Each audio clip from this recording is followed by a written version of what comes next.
இந்திய பதிவு சட்டம் 1908 பிரிவு 55A என்ற விதியை சம்பந்தப்பட்ட அந்த சார் பதிவாளர்கள் கண்டிப்பாக பின்பற்ற வேண்டும். ஒருவேளை அந்த விதியை பின்பற்றாமல் ஏற்கனவே பத்திரங்கள் பதியப்பட்டு இருக்கு அப்படின்னா அந்த பத்திரங்கள்லாம் இனிமேல் செல்லாது என்று கடந்த 3/5/2025 நமது மாண்புமிகு உச்சநீதிமன்றம் அதிரடியான ஒரு தீர்ப்பு வழங்கியுள்ளது. அந்த தீர்ப்பில் அவர்கள் சொல்லியிருக்கக்கூடிய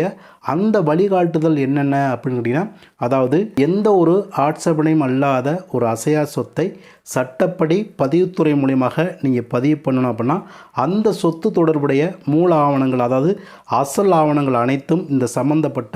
சார் பதிவாளரிடம் நீங்கள் சமர்ப்பித்தால் மட்டும்தான் அந்த பத்திரத்தை சட்டப்படி இந்த சார் பதிவாளர் பதியணும் அப்படிங்கிறத இந்த விதி சொல்கிறது. ஒருவேளை அந்த அசல் ஆவணங்கள் இல்லாத பட்சத்தில் இந்த சார் பதிவாளர் அந்த பத்திரத்தை பதிவு பண்ண